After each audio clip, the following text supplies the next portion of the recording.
Il faut être capable de surprendre son ennemi. Et ça, en usant de diverses tactiques sortant de l'ordinaire. Dans la plupart des cas, lorsque deux armées se rencontrent sur le champ de bataille, la première phase du combat, si les généraux n'y résistent, s'enclenche. L'approche. Cette dernière, qu'elle se fasse de manière lente ou rapide, aura inévitablement pour résultat la diminution de la distance entre les deux armées. Dans presque tous les cas, arrivées à courte distance, ces dernières ralentiront progressivement pour enfin s'arrêter. Alors, commencera le combat.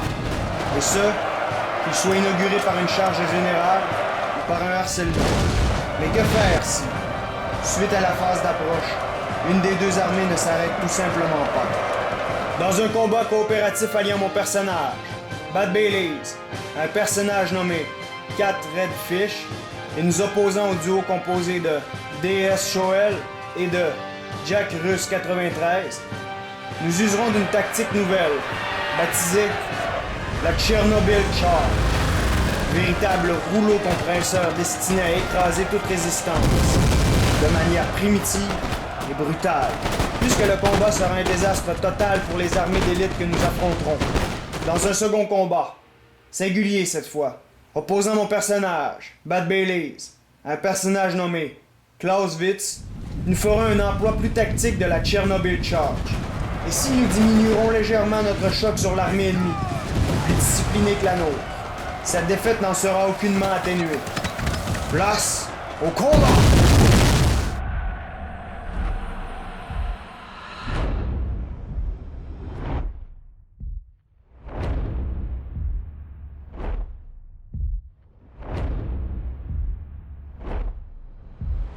Bon alors, comme à notre habitude, observons les unités en présence, en commençant par celles de nos opposants. Attardons-nous premièrement sur les forces de Jack Russe 93, soit l'opposant direct de mon allié. Ce dernier a pris les Suédois, et côté cavalerie, il a vraiment choisi l'élite, soit les Life Guard à cheval. Ça, c'est vraiment la meilleure cavalerie lourde que possède la Suède. Juste derrière son armée ici, on va retrouver le roi Karl Johan XIV, aussi connu sous le nom de Bernadotte. Ça, c'est un des anciens maréchals de Napoléon, qui est vraiment historiquement considéré comme un traître. En avant de ce dernier, on va retrouver 2 pièces de howitzer de 7 livres. Ensuite, au niveau de son corps principal, on va retrouver une unité de milice complètement sur son aile droite. Et ensuite, on va retrouver 6 unités d'infanterie de ligne normale. Pour terminer, en avant de son front, juste ici, pour l'instant dissimulé, outre cette dernière, on va retrouver 5 unités de Jäger, soit de l'infanterie légère, capable de tirer à 125 mètres. Observons maintenant les forces de mon opposant direct, qui, contrairement à Jack Russe, a vraiment misé sur l'élite et l'artillerie. Bon, concernant la cavalerie, sur son aile gauche, on va retrouver une unité de dragons légers et une unité de dragons, alors que sur son aile droite, on va retrouver une unité de dragons légers. Au niveau de son général, on va retrouver le général de base, qui va être juste ici, placé derrière son armée. Ensuite, côté artillerie, on va retrouver 4 unités de howitzer de 5 livres. En ce qui a trait à son corps principal, on va retrouver 6 unités de Highland Foot. Ça, sans être l'élite suprême, ce sont d'excellents soldats écossais qui surpassent totalement l'infanterie de ligne normale. Et enfin, pour terminer, on va retrouver 4 unités de Rifles, aussi appelées les Green Jackets, qui sont dissimulés environ ici. Ces derniers vont donc placer des pics tout autour des pièces d'artillerie. Observons donc maintenant ce que je me suis procuré. Je passe directement à mes troupes puisque vraiment moi et mon allié, on s'est procuré environ la même chose. Je vais premièrement vous présenter mon armée, ensuite on va aller voir les différences avec son armée. C'est donc la raison pourquoi je passe directement à la mienne, c'est que je vais d'abord vous expliquer comment va fonctionner un peu la Chernobyl Charge. C'est donc qu'en avant de mon dispositif, j'ai placé 3 unités de milice, aussi appelées les Opelcheni. Ces derniers s'avèrent donc être ma chair à canon. En d'autres termes, ça va vraiment être une éponge qui va épargner les balles au reste de mon armée. Côté infanterie de ligne, on va retrouver 11 unités d'infanterie de ligne normale, placées juste en avant de 4 unités de grenadiers qui vont se retrouver sur mon aile droite. Côté cavalerie, on va retrouver 2 unités de Ulan et mon général, le comte von Bennigsen. C'est donc que ma tactique, initialement, c'est pas très compliqué.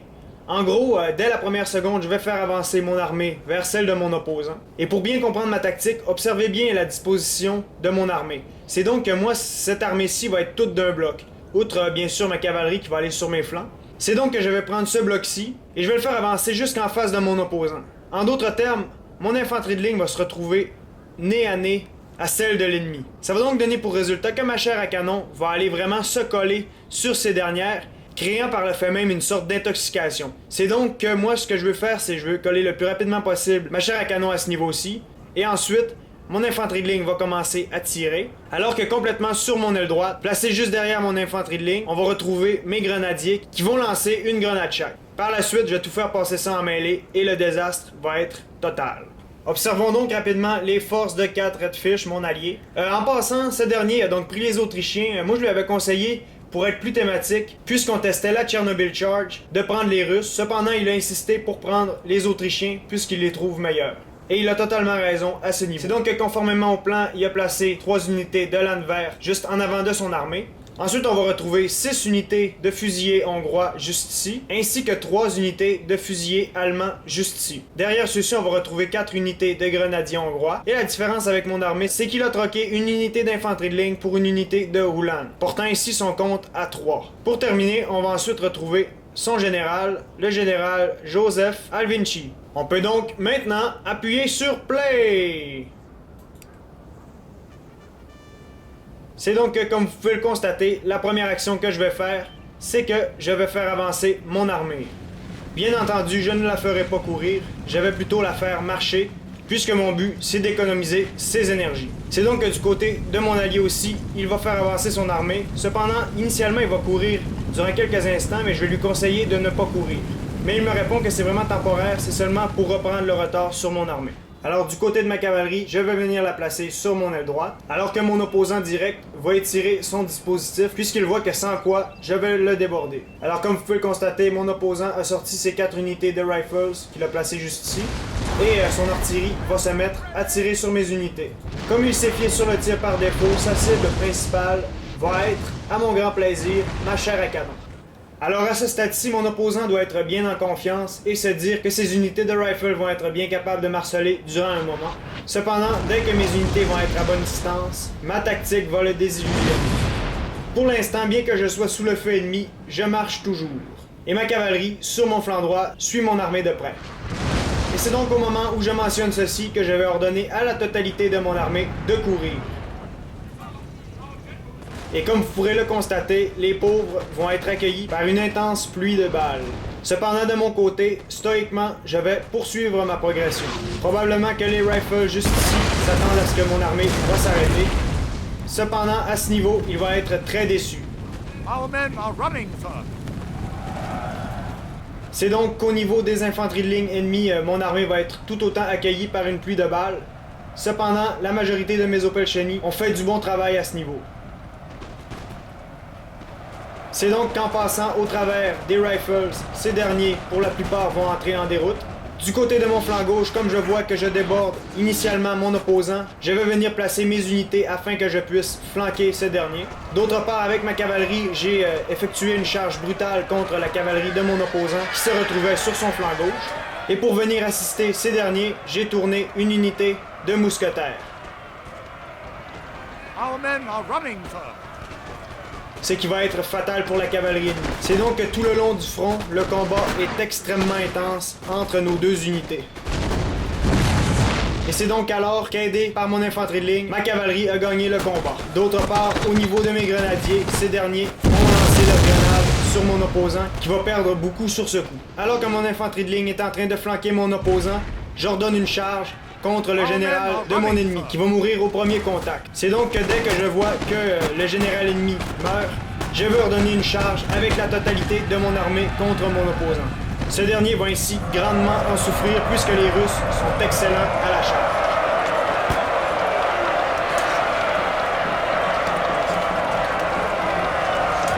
D'autre part, avec ma cavalerie, j'ai vraiment fait le ménage au niveau de l'artillerie de mon opposant. Le désastre devient de plus en plus total, comme vous pouvez le constater. Du côté de mon allié, il en est tout autant au corps à corps. Cependant, il est toujours assisté de ses grenadiers. Et c'est donc à ce moment-ci que j'ai gagné le combat de mon côté. Cependant, pour une raison que j'ignore, bien que j'ai gagné le combat, mes unités juste ici vont flancher de plus en plus jusqu'à entrer totalement en déroute. Comme vous pouvez le constater, c'est pour aucune raison, en plus il n'y a plus aucun opposant dans le coin. Alors celle-ci aussi va entrer en déroute pour une raison que j'ignore. Our men are running, sir. Et pendant ce temps-là, avec mon général dans le fond, je vais poursuivre les fuyards, histoire qu'ils ne se reforment définitivement plus, comme c'est le cas en ce moment. Et c'est alors que je vais entamer une longue marche pour aller retrouver mon allié. Et ce dernier approche donc de plus en plus de l'artillerie ennemie, ainsi que de son général, juste ici. C'est donc que dans nos deux cas, la tactique a extrêmement bien fonctionné. Bon, alors que mon armée progresse vers mon allié, je vais faire une charge avec mon général contre une unité juste ici qui s'est reformée. Et c'est donc qu'il ne reste plus que 2 unités juste ici. Comme vous venez de voir, une vient d'entrer en déroute, et celle-ci, ce n'est plus qu'une question de secondes. Et voilà. Alors dans les statistiques, vous allez vraiment comprendre qu'avec la Chernobyl Charge, c'est vraiment un affrontement entre la quantité contre la qualité. En d'autres termes, j'ai donc déployé 2028 unités, et mon allié 4 Redfish en a déployé 1953. DS Shoel en a déployé 1185, et Jake Russ 93 1329.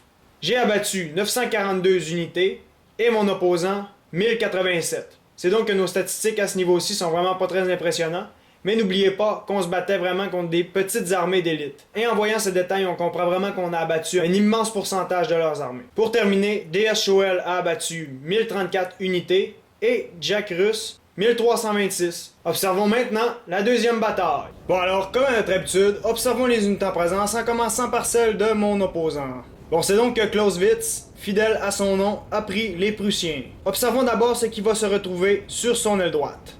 On va retrouver ici une unité de hussards, ainsi qu'une unité de lanciers. Juste en avant, on va retrouver une unité de howitzer de 7 livres, puis 2 unités de fusiliers prussiens. Enfin, on va retrouver 2 unités de mousquetaires. Juste à côté de la troupe de fusiliers prussiens, on va retrouver une unité de milice. Ensuite, une unité de foot guard, c'est-à-dire l'élite de l'armée prussienne. Derrière son armée, on va retrouver son général qui va être le général de base. Ensuite, on va retrouver 2 unités de grenadiers. D'autre part, à ce niveau-ci, on va retrouver une unité de Jäger ainsi qu'une unité de Silésiens dissimulés. Ces 2 unités sont donc des troupes d'infanterie légère. Enfin, sur son aile gauche, on va retrouver une unité d'artillerie de campagne de 12 livres ainsi qu'une unité d'artillerie de campagne de 6 livres. Chacune d'elles vont être protégées par une unité de mousquetaires. Et finalement, on va retrouver 2 unités de lanciers. Bon, de mon côté, comme mon armée ainsi que sa formation est exactement pareille à la partie précédente, ça ne sert absolument à rien de vous la représenter. On peut donc immédiatement appuyer sur Play. Alors durant cette partie, contrairement à la partie précédente, je vais prendre quelques instants pour analyser l'armée de mon opposant avant de faire avancer mes troupes. Cependant, au bout de quelques secondes, en constatant l'artillerie de campagne de mon ennemi, je me mets à avancer puisque je ne veux pas risquer ma cavalerie ou mon général devant son harcèlement. Et c'est donc que les troupes vont avancer et voici ce que ça donne à l'accélérer. Alors comme vous pouvez le constater, il avance une partie de ses unités d'infanterie alors que son artillerie va demeurer derrière. C'est donc environ à mi-chemin alors que je constate que l'artillerie va vraiment demeurer sur ma droite. Je vais faire dévier mon armée au complet sur ma gauche pour m'attaquer directement aux unités d'infanterie et ne pas soumettre mon armée aux tirs de mitraille. Contrairement à la partie précédente, ma cavalerie va se retrouver sur mon aile gauche. Et c'est donc à ce moment-ci que je vais ordonner à mon armée de courir vers mon opposant. D'autre part, comme vous pouvez le constater, juste ici, ce dernier a commencé à me harceler avec ses howitzer. C'est donc qu'arrivé à portée de mes ennemis, mon armée va vraiment souffrir durant longtemps sous les balles ennemies. Sir, our general is under attack. Notez que sur mon aile gauche, j'avais ordonné une charge de la part de mes 2 unités de Ulan contre les unités de lanciers qui vont se trouver ici. Ces derniers ne feront véritablement pas long feu. Puisque mon opposant craint que je le charge avec mes unités de cavalerie, ce dernier va se mettre en carré, ce qui va vraiment aider mes unités d'infanterie de ligne. En passant, notez que contrairement à la partie précédente, mon opposant a retiré une bonne partie de ses infanteries légères. Et avec ma cavalerie légère, je vais tenter de semer la panique à ce niveau. Du côté de mon flanc droit, il y a sa cavalerie qui me menace, mais moi, je vais l'accueillir avec une troupe de grenadiers. Alors encore une fois, le combat va être extrêmement intense et ce, partout sur le front. Comme vous pouvez le constater, ici, je viens de lancer des grenades. Alors, sur mon flanc droit, suite à une charge frontale de la cavalerie ennemie, j'ai réussi à repousser une unité, cependant une autre persiste. Par contre, à ce stade-ci, c'est vraiment la seule menace et comme vous pouvez le constater, le reste de mon front est totalement libre. C'est donc que je vais replier mon front pour aller entourer le reste des unités ennemies qui se retrouvent sur mon flanc droit. Cependant, la menace à ce niveau est bien minime. D'autre part, avec ma cavalerie, je vais saisir une opportunité en allant charger les 2 artilleries ennemies. Alors ceci va taire ces engins qui auraient pu me faire beaucoup de tort si je les avais chargés frontalement. Alors pour le reste, au lieu de charger frontalement mon opposant, je vais l'entourer tout simplement et je vais l'abattre à distance. C'est donc que les dernières unités prussiennes vont rapidement être encerclées, et juste derrière moi, alors qu'une unité s'est reformée, je vais retourner mes unités afin de l'abattre. C'est donc qu'à ce niveau, la chose la plus rapide à faire aurait probablement été de faire une charge rapide. Cependant, je voulais faire une charge plus théâtrale en encerclant totalement mon opposant avant de le charger. Cependant, ce dernier va entrer en déroute juste avant que je puisse réaliser ceci.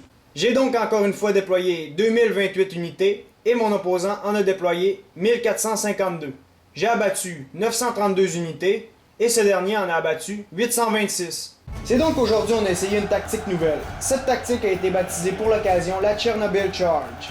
En voyant les résultats de cette formation, on comprend vraiment qu'elle porte bien son nom. C'est-à-dire que c'est une charge décisive et fatale pour tous ceux qui se trouvent sur son chemin. C'est donc que dans tous les cas, en premier lieu, cette tactique consiste à regrouper ses troupes d'un seul bloc, sans pour autant laisser de côté l'adaptation qui va se trouver sur le terrain. Dans les deux cas d'aujourd'hui, la cavalerie a toujours eu pour rôle de protéger ou d'attaquer au niveau des flancs. C'est donc que pour bien réaliser cette tactique, il faut placer quelques unités de milice en avant de son dispositif, et ces dernières vont avoir pour objet de créer une sorte d'intoxication dans les lignes ennemies. Ce qui va faire en sorte que nos unités principales vont pouvoir venir se placer juste derrière celles-ci et commencer à harceler de leurs balles les unités ennemies. D'autre part, dans les deux cas d'aujourd'hui, j'ai demandé à des unités de grenadiers qu'ils assistent mes unités d'infanterie de ligne au niveau de mon flanc droit, et ces dernières, grâce à leurs précieuses grenades, ont fait en sorte de détruire le front. Par la suite, pour bien concrétiser la charge, bien sûr, il faut charger notre opposant, et c'est donc à ce moment-ci que généralement la totalité de l'armée de notre ennemi va entrer en déroute. Et voilà,